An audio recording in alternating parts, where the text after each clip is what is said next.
আজ আমি এই ভিডিওর মাধ্যমে মূলত যে সমস্ত ক্যান্ডিডেটরা ওয়েট করছিল, তোমরা যারা form fill up WBSSC SLST second SLST form fill up করতে পারোনি বা বিভিন্ন ফর্ম ফিল আপ করতে বিভিন্ন সমস্যা হচ্ছিলো, ওয়েট করছিলে যে কবে ডেটটা বাড়ানো হবে কি না। তো তোমাদের জন্য এই ভিডিওটা মূলত আমি আজ ক্লিয়ারলি বলবো যে অতদিন বাড়ানো হলো এবং লাস্ট ডেট কবে, সব কিছু এই ভিডিওর মাধ্যমে বলবো। তো স্কুল সার্ভিস কমিশন দ্বিতীয় SLST পরীক্ষার আবেদনপত্র জমা দেওয়ার তারিখ আরও 7 দিন বাড়ানো হয়েছে তোমাদের জন্যে। রাজ্য সরকারের কাছে এটা আবেদন জানানো হয়েছিল SSC তরফ থেকে। আবেদনের প্রক্রিয়া চলাকালীন বেশ কিছু সমস্যার সম্মুখীন হওয়ার কারণে এই সিদ্ধান্তটা নেওয়া হয়েছিল। যদিও রাজ্য সরকার এই আবেদন সাড়া দেয়, তবে আবেদনের শেষ তারিখ রাখা হয়েছে 21শে জুলাই। লাস্ট ডেট তোমাদের থাকছে 21শে জুলাই। এই আবেদনের যে তারিখটা বাড়ানো হয়েছে তার কারণ মূলত এবারে SLST পরীক্ষা আবেদনের প্রক্রিয়া খুবই জটিল ছিল বা খুবই সমস্যার সম্মুখীন হয়েছিল। বারবার সাইট আপডেট করা হয়েছে, আবেদনকারীদের একাধিক প্রযুক্তিগত বা অন্যান্য সমস্যার সম্মুখীন হতে হয়েছিল। ফার্স্ট যে কারণটা ছিল সেটা হলো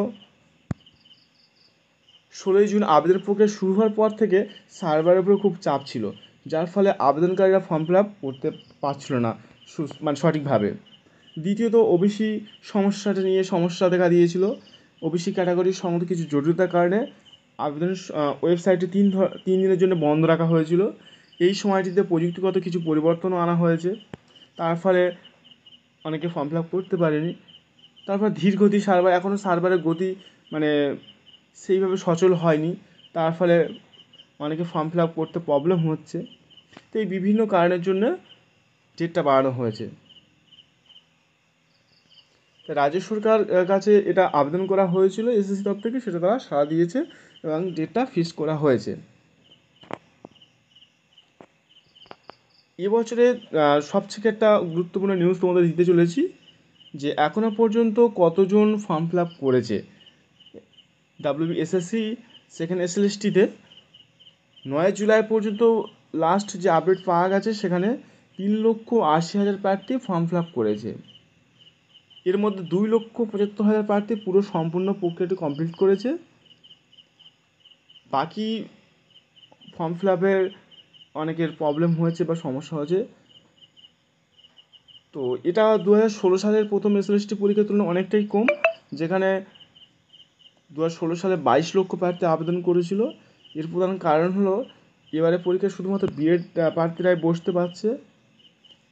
আগে B.Edটা ম্যান্ডেটরি ছিল না, তার জন্য সকলেই বসতে পেরেছিল। তো এটাই ছিল মূলত আজকে এই ছোট্ট ভিডিওর মাধ্যমে একটা আপডেট দেওয়ার জন্য ভিডিওটা করা হয়েছিল। তো পরবর্তীকালে এই ধরনের কোনো ইনফরমেশান আসলে অবশ্যই আমি শেয়ার করব তোমাদের সাথে। তোমরা অবশ্যই চ্যানেলটিকে সাবস্ক্রাইব করে বেল আইকন ক্লিক করে রাখবে, যাতে পরবর্তীকালে ইনফরমেশান আসে তোমাদের কাছে নোটিফিকেশন চলে যায়।